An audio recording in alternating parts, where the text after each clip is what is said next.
así. Además, hubo un momento en que incluso las directivas de los medios de comunicación en el País Vasco hicieron una apuesta, ¿no?, por, de alguna manera, colaborar o contribuir a esa integración de las personas migrantes, y seguramente recuerden ese formato periodístico de las historias de vida, ¿no?, de los migrantes que llegan, bueno, que pasan una época dura, que finalmente consiguen un trabajo y se integran, ¿no? No me quiero extender mucho. En el capítulo del libro discuto un poco críticamente esta cuestión. En cualquier caso, más allá de la mirada territorial, planteo un escenario de agotamiento de los códigos, ¿sí? Voy a resumir, porque me estoy extendiendo demasiado. Básicamente, las denuncias contra los efectos de las políticas migratorias están mostrando sus límites en el campo de lo simbólico, ¿sí? Esto queda en el capítulo del libro, no me quiero extender más. Me pregunto, sin más, por terminar, si sería interesante, y esto es un tema a debate, dejar de ver las migraciones como un tema periodístico específico que afecta solo a las personas migrantes, si no sería más interesante empezar a ver, a contemplar los desplazamientos humanos y los dispositivos de las fronteras como elementos claves que realmente configuran nuestro mundo hoy. Eskerrik asko, María. Pasamos a Diógenes Sabana, en nombre de Biltzen, y nos hablará sobre la evolución de la mediación intercultural en Euskadi a lo largo de estos 20 años. Diógenes. Bueno, cuando me plantearon esto para la reflexión, la verdad es que no sabía por dónde empezar. Evolución de la mediación intercultural. No solo en Euskadi, a nivel estatal, pues podéis intentar ver cómo ha ido evolucionando o desapareciendo, si se quiere. Yo en el artículo soy algo pesimista en cuanto a la figura propia de la mediación intercultural en su sentido originario. Esto empieza a hablarse de ello por los años 2001-2002 y ya se empieza a consolidar los servicios a partir del 2003-2004, coincidiendo también con la creación de Biltzen, ¿no? En el documento lo que planteo es hacer una mínima aproximación desde cuatro perspectivas. Dado que es un asunto complejo y que se puede abordar desde distintas perspectivas, lo que planteo es analizarlo desde la profesionalización de la mediación intercultural, cómo ha surgido y cómo ha evolucionado, la implantación y consolidación de servicios y programas de mediación intercultural, la formación especializada sobre mediación intercultural y, por último, qué contenido de trabajo tiene la mediación intercultural. Como no me podía extender mucho sobre esas cuestiones, lo que hago son lanzo pinceladas sobre lo que he podido ver en estos años. Claro, tener que hablar desde la experiencia de Biltzen sobre la mediación intercultural hace que tengamos que partir desde el surgimiento de Biltzen o hacer el puente que en ese momento era llamado Centro Coordinador de Iniciativas Comunitarias en Mediación y Educación Intercultural. Ese era el primer nombre que tuvimos. Pues hay que hacer un salto de ahí a un Servicio Vasco de Integración y Convivencia Intercultural. Evidentemente han pasado muchas cosas de por medio. Por eso la palabra clave de mi intervención, o por lo menos el elemento central, me parece que es la transformación. Biltzen es un servicio y esta mediación intercultural lo que ha hecho es ir transformándose en otros elementos. Cuando nace Biltzen, cuando nace esa mediación intercultural, lo que se plantea es servir de puente entre las administraciones públicas y las nuevas comunidades de personas migrantes que llegan a Euskadi. Y hacer también una labor de facilitación del diálogo, trabajar e identificar los liderazgos comunitarios para la prevención de conflictos comunitarios y gestionar situaciones que pudiesen generar cierta tensión o alarma social que tuviese que ver con población migrada y otras minorías. Dentro de todo esto, lo que se planteó también era tener algunas estrategias complementarias, y esas estrategias complementarias eran la formación, la traducción, la sensibilización, la asistencia técnica y se fueron desarrollando en paralelo con lo que se entendía como la mediación intercultural propiamente dicho. Para hacer eso, como la mediación intercultural se pensaba desde esa perspectiva de trabajo con las comunidades migrantes, lo que se hizo fue hacer una selección de personal que éramos de origen migrante. Eso no estuvo exento de polémica en su momento, pero bueno, a día de hoy, si vamos al actual artículo 6.7 de la Ley 15/2022, habla expresamente de las acciones positivas, por lo cual puede tener su encaje perfectamente. Actualmente el equipo, por supuesto, ha variado. Durante esos 20 años hemos trabajado con el apoyo a los servicios sociales de base a nivel local, a nivel de las diputaciones, sobre todo en cuestiones que tenían que ver o que tienen que ver con las situaciones de vulnerabilidad de personas, familias y demás, por ese elemento de los códigos culturales y la interpretación normativa y todo el proceso de integración que pueden tener esas familias. A nivel comunitario se fue trabajando la mediación intercultural, apoyando procesos de mediación en la ocupación y utilización de los espacios públicos, y de eso en la actualidad también hay algunas cuestiones que tienen que ver con ello. En el ámbito educativo sí ha habido también bastantes intervenciones o acompañamientos a procesos que se daban en el ámbito educativo. Paralelamente, en las acciones complementarias o las estrategias complementarias, la formación al personal de la administración pública de diferentes niveles y también la asistencia técnica a foro, a redes que se han ido creando a lo largo de estos 20 años. Servicios de traducción especializada, como he dicho, y el asesoramiento especializado en materia de extranjería como otro de los elementos de esa transformación de Vilchen.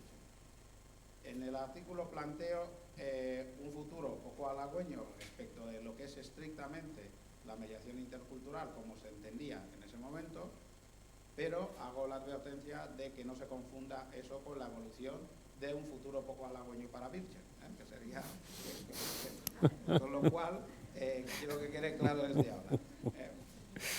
Digo que hay un futuro poco halagüeño para la mediación intercultural, entre otras razones, porque la mediación intercultural en ese momento nació con un problema conceptual de base muy importante. Se hablaba de mediación intercultural, de mediación comunitaria en contextos multiculturales, de mediación local en contextos de inmigración. Bueno, en definitiva, ¿era mediación o no es mediación? Entonces, ese debate siguió durante muchos años y eso también evitó la profesionalización y el centrar claramente cuáles eran esas funciones de las personas mediadoras con ese perfil intercultural. 2 minutos. Vale. Ha habido poca formación especializada a nivel académico en esta materia y ha habido también una falta de base legislativa, normativa, que sostenga la mediación intercultural como tal. Hay normativa para mediación civil y mercantil, hay normativa para mediación familiar, hay estrategias para justicia restaurativa. Sin embargo, con la mediación intercultural no ha sucedido lo mismo. Y luego, evidentemente, con el equipo creado en Vilchen era imposible abordar todas las situaciones planteadas a nivel de toda la comunidad autónoma cuando no ha habido despliegue de servicios locales de mediación que complementen la estrategia planteada de Vilchen. Es decir, ha habido tímidos intentos, ha habido ayuntamientos que han creado algunos de esos servicios, pero no ha sido la tónica general como para ello, ¿no? Con los más y los menos. Y otro de los elementos que ha permitido también que la mediación intercultural haya ido desapareciendo es el hecho de que las estrategias complementarias de formación, sensibilización, asistencia técnica han funcionado en gran medida, porque eso ha hecho que haya mayor capacitación del personal técnico de las distintas administraciones, de las entidades sociales, y por tanto las demandas para apoyar en esos procesos lógicamente han bajado. Bueno, como decía, que no había que confundirlo con el panorama futuro de Vilchen, esa transformación de esa mediación intercultural ha ido hacia un acompañamiento y asesoramiento de situaciones de especial vulnerabilidad de la que no se ocupa,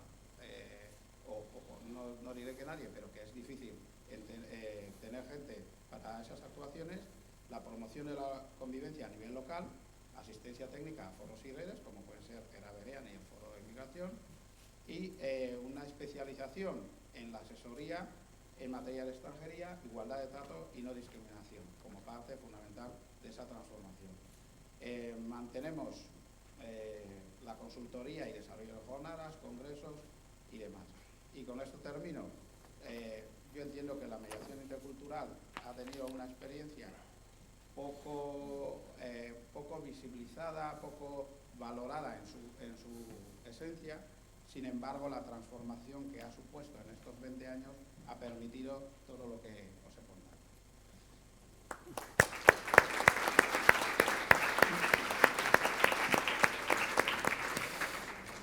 Vale, pues vamos a seguir. Me he saltado a Xavier Ayerdi de ZAS. Vamos a seguir ahora con Xavier Ayerdi, que nos hablará de un tema muy relevante, porque seguramente muchas de las personas que estamos hoy aquí, de alguna manera, hemos participado, hemos estado implicados o implicadas en lo que son las estrategias antirrumores que tantos años llevamos y se llevan desarrollando a nivel de administraciones, colectivos, tercer sector, municipios y demás, y que ha tenido como resultado pues la creación de la red ZAS. Entonces, Xavier, zure ditza. 5 minutu. Bueno, egunon danori, eta mila esker etorri zareten guztioi, eta batez be zorionak ikuspegiri, ibilbide eta bankor honengatik, eta jarrai bezala beste 100 urte gutxenek. Zurrumurruen aurkako sarea momentu batean eratu zen gure gizarte honetan, eta eratu zen beste gauza batzuen artean beste egitura batzuk zeudelako, bazegoelako biltzen, bazegoelako zerbitzu juridiko bat, bazegoelako azken finean ikuspegi bera, hau da, hor saltza bat sortu zen, da saltza horretatik gero sortzea zurrumurruen aurkako sare bat be, nolabait ia evita ezina zen.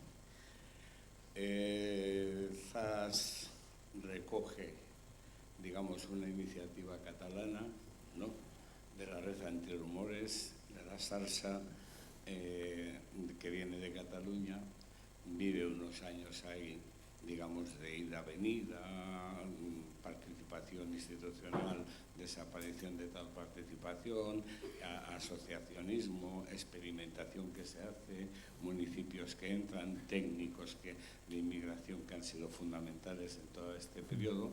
Y bueno, en 2015 se presenta públicamente y en 2018 pues, se constituye como una asociación. Esta asociación tiene una, digamos, virtualidad muy interesante y es que está compuesta por el plano institucional, por un conjunto de entidades del tercer sector y básicamente también porque participan tanto diputaciones como participan municipios, ¿no? Con lo cual estamos, digamos, en una estructura lo suficiente flexible e interesante como para que pueda ser productiva. Pero su actividad evidentemente tiene muchas dificultades. Es decir, nosotros solemos identificar mucho ZAS con la palabra sirimiri, ¿no? Normalmente los discursos tienen éxito en la medida en que haya un público que los quiera recibir.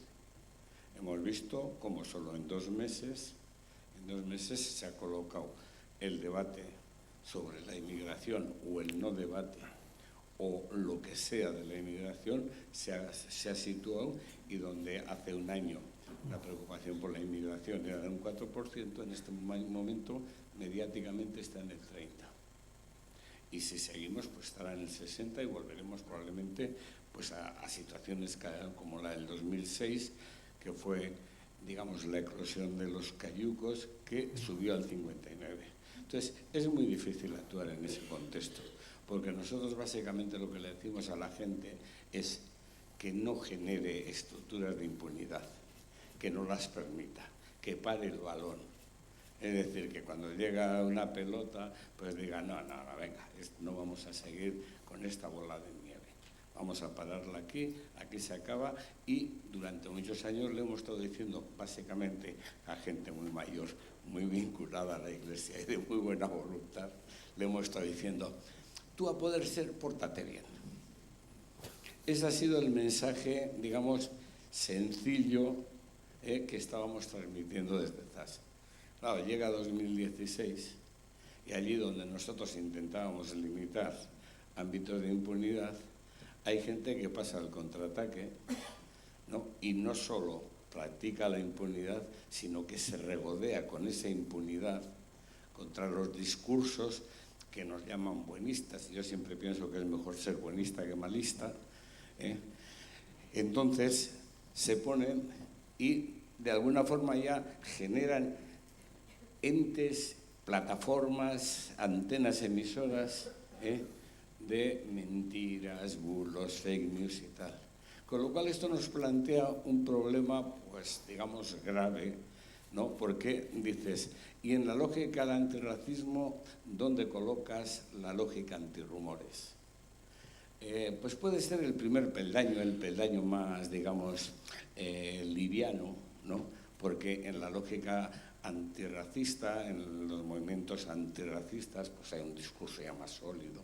Mientras que esto es apelar, digamos, a una buena voluntad estructural en un contexto difícil. Bueno, pues este es el debate que de alguna forma tenemos y este es el debate en el que nos tendremos que desarrollar.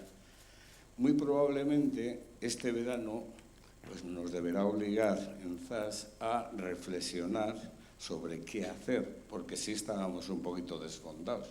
Es decir, desfondados en el sentido de que es muy difícil combatir en este contexto. Y sobre todo es muy difícil combatir en este contexto por una sencilla razón a la que no prestamos mucha atención desde todos los sectores progresistas, de todos los sectores humanistas. Lo que hay que convertir más que el discurso es el sentido común. Ese sentido común que está compuesto de pequeñas frases inocuas que parecen que no dicen nada, pero que son las más difíciles de combatir.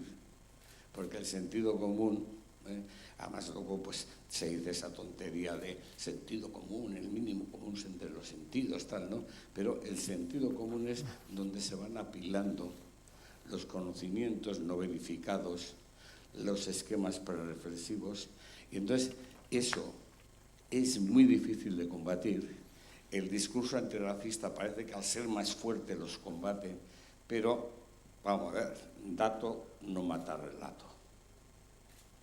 Y tenemos que generar unos relatos muy suaves, muy sólidos, en un contexto donde la gente probablemente no te quiere escuchar.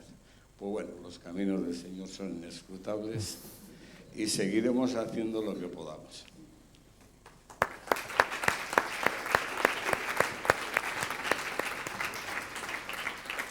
Bueno, seguimos no con Nayara Bin, como he dicho, sino con Nerea Alaina, Parkatu Nerea, que te cambió el nombre, y viene en representación de Arresia Capurtus y bueno, nos hablará de la cuestión de la participación. Bueno, pues es que ricasco, a Ikuspegi también por la invitación. Bueno, antes de empezar sí quería dar así como dos pequeños matices que nos parecían importantes. Bueno, por un lado, aunque esté yo aquí subida sola, bueno, este proceso ha sido un proceso pues muy alejado de la soledad, ¿no? Que creo que eso también es muy importante, que las cosas bonitas y que nos llenan en la vida pues siempre son procesos donde estamos acompañadas, y no me quiero olvidar de mis dos compañeras que también conforman conmigo Arresia Capurtus, que son Soraya Chacón y Nayara Bink, que bueno, que el proceso de construcción tanto del artículo como de esta comunicación pues bueno, ha sido un proceso conjunto, colaborativo, y bueno, y me apetecía también pues bueno, de alguna manera subirlas aquí conmigo a ellas, ¿no? Y bueno, por otro lado, también contaros que bueno, que cuando Ikuspegi nos contactó para la realización de este artículo sobre la participación, bueno, nos surgía como una especie de reto, ¿no? Hablando entre las tres. Y bueno, nos parecía interesante, importante hacer converger o combinar dos miradas que necesariamente tienen que pues bueno, encontrarse, conversar, que una tiene más que ver con el terreno diario, ¿no? El día a día, la realidad de las personas migradas, cómo se organizan, su asociacionismo, etcétera. Y por otro lado, una mirada que, bueno, que para quien no nos conozca, Arresia Capurtus, somos la coordinadora de ONG de Euskadi de apoyo a inmigrantes. Entonces, bueno, nosotras como red, como entidad de segundo nivel, tenemos una mirada mucho más de marco, mucho más de copa de árbol, ¿no? Pues sí, eso de mirada más estructural, digamos. Y bueno, y nos parecía interesante hacer combinar esas dos miradas, que esas dos miradas se tocasen en este artículo, que voy a intentar también que sea en la comunicación. Y bueno, y llegamos a la conclusión de que es precisamente, ¿no?, hacer converger estas dos realidades lo que responde al ADN de lo que es una entidad de segundo nivel, ¿no?, de lo que somos nosotras. Entonces, bueno, esto me apetecía empezar por ahí. Un poco en cuanto a las ideas generales que recogemos en el artículo, bueno, sí que vemos que el tercer sector social vinculado al ámbito de las migraciones ha sufrido una consolidación a lo largo de los años, ¿no? Creemos que es un sector consolidado, enormemente consolidado, que su participación también se ha consolidado y que ya se trata de un sector imprescindible a la hora de la construcción de sociedades abiertas y de la construcción y la incidencia de las políticas públicas. Por otro lado, también creemos o queremos concebir la participación como un proceso abierto, ¿no?, que no se trata de algo estanco y lineal, sino todo lo contrario, se trata de procesos y fenómenos muy dinámicos que debemos entender muy apartado de las lógicas de una acción que empieza, tiene un inicio y un final, ¿no?, sino que se tratan de fenómenos que fluctúan en el tiempo y que tienen movimientos diferentes. Y por otro lado también veíamos que ahora mismo el sector está en un momento así como de más movimiento, más de transformación, que se está reubicando, porque estamos viendo que se están dando nuevas formas de participación, que lo estamos haciendo con agentes distintos con los que pensábamos que jamás íbamos a tocarnos, que se están construyendo puentes y lenguajes comunes para entendernos todas, a pesar de que esto nos guste más o responda a nuestras expectativas o nos guste menos, haya más resistencias, pero es una realidad que creemos que ha llegado para quedarse. Y al final son esta construcción de espacios de trabajo en red con otros agentes, ¿no?, y hablar de otros agentes también con una mirada interseccional, agentes que incluso trascienden del propio sector y que vienen de naturalezas súper diversas. Por otro lado, un poco en cuanto a la situación actual, ¿no?, de cómo vemos la participación a día de hoy, sí que creemos que su reconocimiento y su legitimidad, como he dicho antes, están en un momento de mucha solidez, y creemos que esto también genera una calidad mayor de la participación de todos los agentes, ¿no? Y luego, por otro lado, también, ya más bajando un poco, ¿no?, de esto que os comentaba antes de las dos miradas que deben converger, por otro lado también nos gustaría detenernos un poco en las personas, ¿no?, cómo está siendo la calidad y la participación de las personas migradas. Por un lado, creemos que aparte que esto es un debate que tiene muchísimas aristas y muchísimos matices, sí que creemos que es un debate o una cuestión que deben hacer de una idea muy clara, ¿no?, que migrar es un derecho fundamental y que muchas veces en los imaginarios colectivos esto todavía cuesta, que en los imaginarios todavía pensamos que migrar debe estar alienado a cuestiones más productivistas de carácter económico y pues no, o sea, migrar creemos que debe ser un derecho fundamental. Por otro lado, no podemos olvidarnos que la participación de las personas migradas también ha estado muy vinculado a las cuestiones de violencia y de desigualdades estructurales que sufren las personas migradas por el hecho de serlo, ¿no? Y creemos que el gran ejemplo paradigmático es las dificultades que supone la ley de extranjería. Que aunque ha sufrido modificaciones y en un momento donde ha habido cuestiones que han mejorado la calidad de vida de las personas, seguimos creyendo que es una ley tremendamente restrictiva y que muchas veces dificulta la calidad de vida y los procesos de inserción o de las personas, ¿no? Pero por otro lado también queremos hacer como un poco mirada hacia adentro, ¿no? Y también hablábamos, preparando esta comunicación, cómo muchas veces todavía las lógicas y los códigos de participación, cuando llamamos a la movilización, a la participación, creemos que siguen siendo lógicas muy nuestras, muy europeas, muy blancas, ¿no? Y que muchas veces igual las personas migradas no se sienten tampoco representadas en esos códigos de movilización. Entonces creemos que nosotras también tenemos la responsabilidad de incluso hacer un cambio en esos códigos y en esas estrategias de movilización ciudadana y convertirlas en más interseccionales, ¿no? Que respondan a las necesidades y a los códigos también de las personas migradas que ya están, digamos, asentadas en el territorio.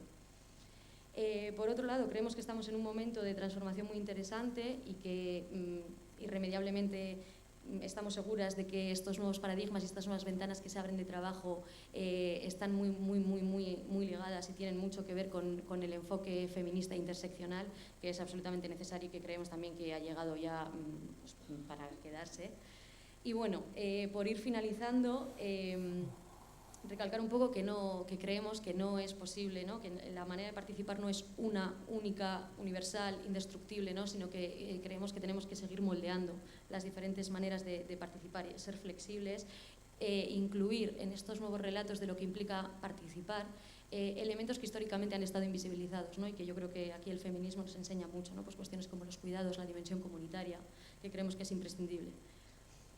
Por otro lado, el hecho de que el sector de las migraciones y el sector social en general pues, se haya consolidado, tenga legitimidad, agenda propia y que esté ocupando espacios de visibilidad y de poder, pues bueno, significa que entramos también no solo a colaborar, sino bueno, pues también a competir en cierta manera con otros agentes que históricamente siempre han tenido ese reconocimiento y esa legitimidad, ¿no? Entonces, bueno, pues nos toca transitar también por caminos y explorar caminos pues que históricamente, como no habíamos estado ahí, pues bueno, veremos a ver también qué pasa, ¿no? Y que creemos que es un debate abierto que bueno, que nos tocará hablar de ello. Y para cerrar, bueno, queremos acabar como empezamos este proceso conjunto, las tres, que bueno, el artículo lleva por nombre Participar para transformar, un proceso que continúa abierto, y queremos recalcar esa idea, ¿no? Que se trata de la participación es un proceso abierto, que bueno, que al final impulsar la transformación social desde el ámbito de las migraciones implica desarrollar estrategias de incidencia en las políticas públicas con el fin de garantizar pues, vidas que merezcan la pena ser vividas, ¿no? Y siempre con ese foco en esa idea de origen primigenia que es no perder el foco de que migrar efectivamente es un derecho fundamental. Y nada, y es que era todas.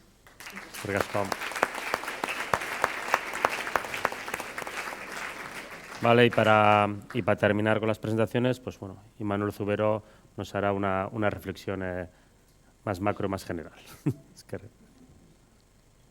Bueno, eskerrik asko. Bueno, llevamos 20 años de investigación, de intervención, de activismo, 20 años también de políticas públicas en los temas de migración y refugio. Es muy importante esto, sobre todo en esta época en la que hablamos tanto de la política basada en las evidencias, es muy importante darnos cuenta de la cantidad de evidencias que tenemos ya acumuladas, tanto en la investigación como en la práctica, como en la política aplicada, ¿no? Y es especialmente importante esto y hay que celebrarlo en esta época que nos ha tocado vivir de las fake news, de la charlatanería, de los prejuicios. Por tanto, quiero empezar haciendo esta afirmación. Quiero decir, efectivamente, que tras 20 años tenemos un montón de evidencias, un montón de datos, pero creo que es el momento de pasar de los datos a los hechos. Los datos son conocimiento fiable, los datos son observaciones recogidas a través de estrategias de investigación objetivables, pero los datos son mudos.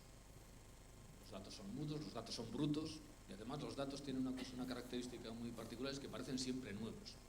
O sea, el dato siempre parece el dato nuevo, a pesar de que digas, si esto lo venimos diciendo hace ya no sé cuánto, ¿no? Entonces creo que es importante pasar de los datos a los hechos.